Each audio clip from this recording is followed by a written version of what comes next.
Fermeture des écoles, distribution des masques, situation générale de la municipalité face à la crise du Covid-19. Nous avons rencontré mercredi matin Lionel Fournier, maire de Romba. Il répond à nos questions. Monsieur Fournier, bonjour. Alors avant de parler de la fermeture des écoles ou des masques, j'ai envie de vous poser une question générale. Comment vivez-vous personnellement et en tant que maire cette situation de crise que nous vivons actuellement ? Je la vis comme tous les Rombasiennes ou Rombasiens. Effectivement, nous sommes confinés depuis 8 semaines. C'est la 8e semaine, on l'oublie. Et dans 5 jours, on va assister à un instant crucial qui est le déconfinement, où il faudra être très prudent, très vigilant, toujours les gestes barrières qui nous sont continuellement répétés, mais ces gestes sont vitaux pour le déconfinement. Et comme tout citoyen, effectivement, il faut s'adapter. Et c'est vrai qu'on est un peu limité dans nos sorties, mais c'est important de respecter parce qu'on se protège et on protège les autres. Donc, comme tout citoyen, je fais mon autorisation de sortie. Comme tout citoyen, je fais très attention. Comme tout citoyen, je suis dans la distanciation physique.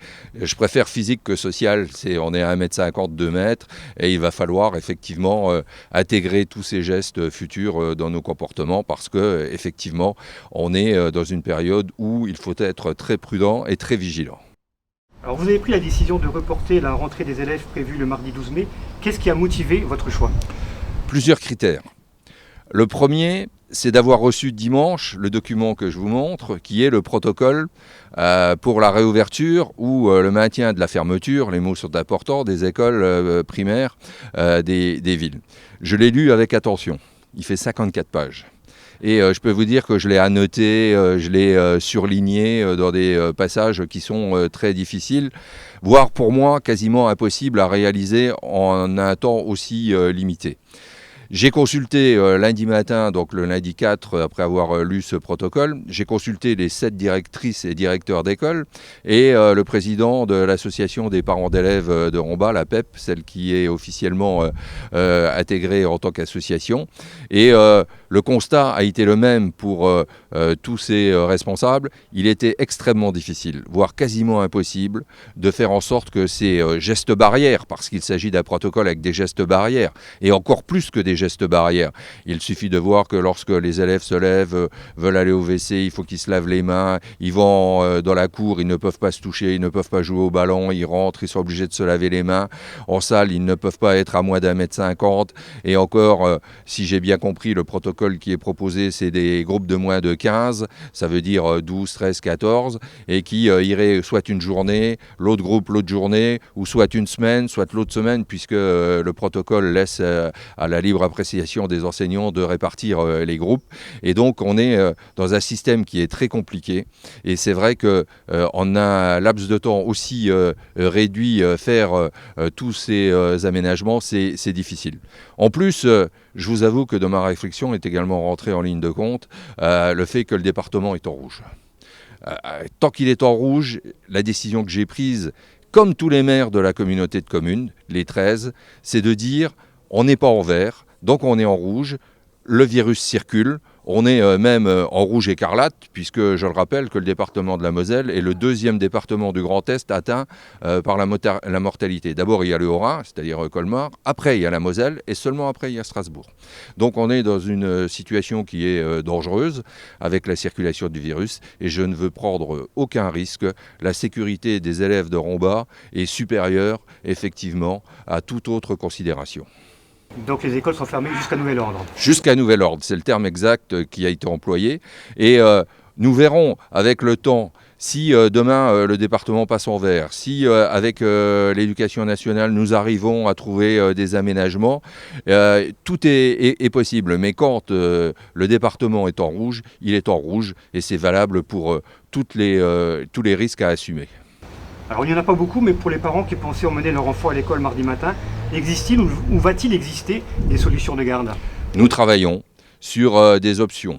C'est-à-dire que nous espérons, et toujours par groupe de 14, il ne faut pas se leurrer, pour être tout à fait cohérent, on reste dans le protocole qui a été défini par l'éducation nationale, par groupe de 14. Donc nous essayons de trouver des solutions, voire une à la maison de l'enfance, voire l'autre à l'Agora, mais aussi il faut serrer les personnes qui pourront être accueillies, ou les enfants, c'est les enfants des soignants. c'est les enfants des enseignants, c'est les enfants des parents qui travaillent à deux et qui souhaitent reprendre le travail. Donc nous adapterons effectivement ces structures à l'accueil qu'il sera possible de faire, toujours avec ces gestes barrières qui sont très contraignants au niveau de la sécurité sanitaire, mais c'est le prix à payer pour assumer ce confinement et surtout cet instant crucial du déconfinement. Et je le répète et je vais me répéter, le déconfinement, c'est un moment qui est crucial.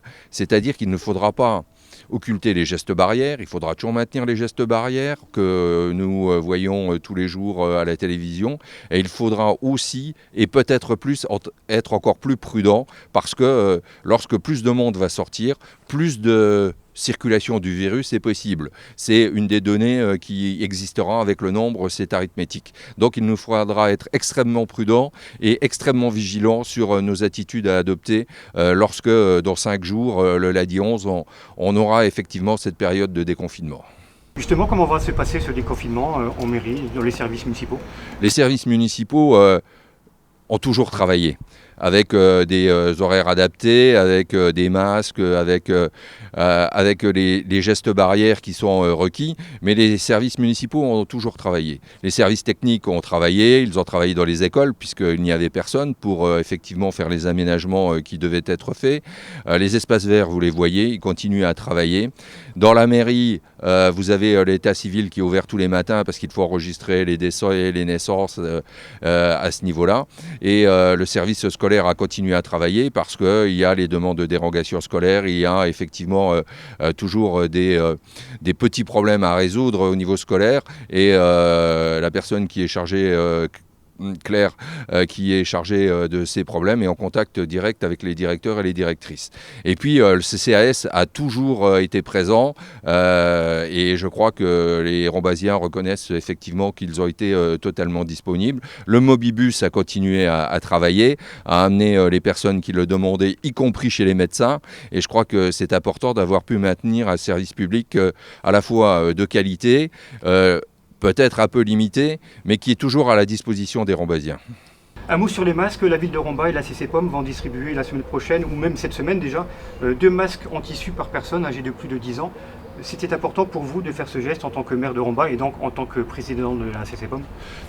Effectivement, c'est une donnée qui nous est apparue indispensable dans un espace transitoire ou temporaire, en attendant que effectivement les masques soient mis à disposition par la suite dans des points de vente qui ont été définis, que ce soit les pharmacies, que ce soit la grande distribution, que ce soit les buralistes.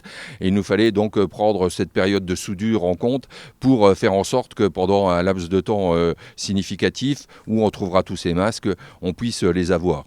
Et c'est vrai qu'il y a eu beaucoup de commandes qui ont été passées par les collectivités locales. Et comme le disait monsieur le préfet hier dans une audioconférence, entre la commande et la livraison, c'est 2 temps, vu le nombre de commandes qui ont été passées. Je sais que par exemple dans la Moselle-Est, certains qui ont commandé dans une firme que je ne nommerai pas, on leur dit que ça sera entre le 14 mai et le 20 juin.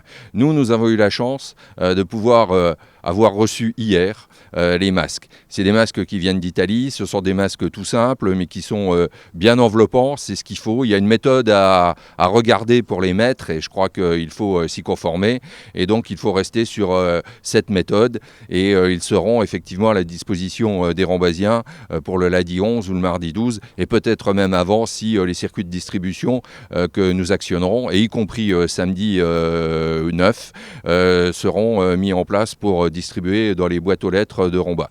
J'espère que presque tout le territoire sera tenu. Il peut y avoir quelques rues qui ne soient pas encore livrées, mais elles le seront au début de la semaine prochaine.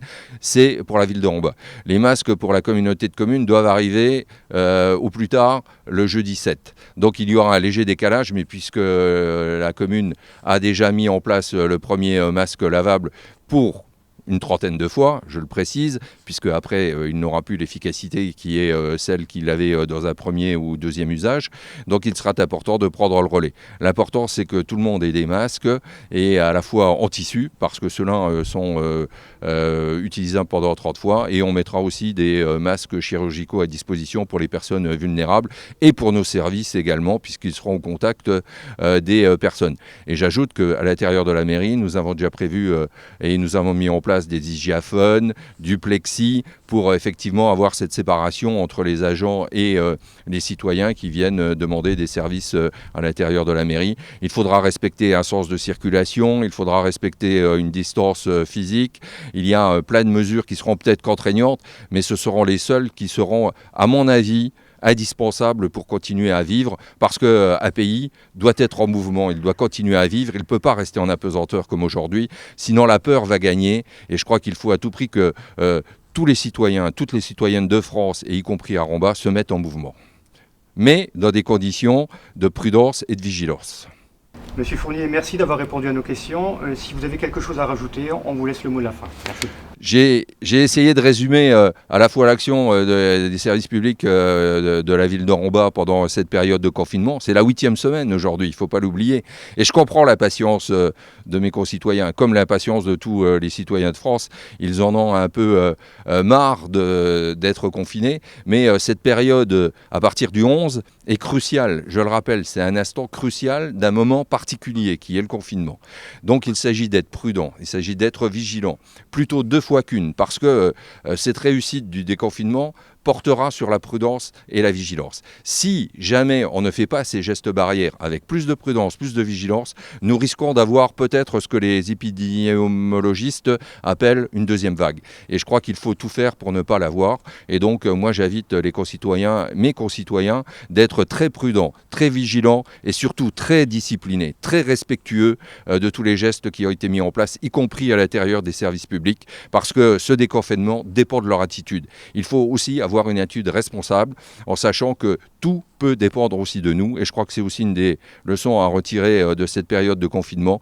Il ne faut pas attendre tout des autres, mais attendre beaucoup de soi-même, parce qu'on protège les autres, mais on se protège soi-même. Je crois qu'une des leçons à réfléchir et à tirer de ce moment particulier qui est effectivement difficile et parfois très difficile pour les personnes qui sont vulnérables, pour les personnes qui sont seules, pour les personnes isolées, pour les personnes malades, c'est de les protéger en nous protégeant. Voilà ce que je tenais à dire en conclusion, mais soyons très vigilants sur les mesures qui vont être prises à partir du 11. Vigilance et prudence sont les 2 moteurs qui devront permettre ce déconfinement. Merci. Je vous en prie, merci.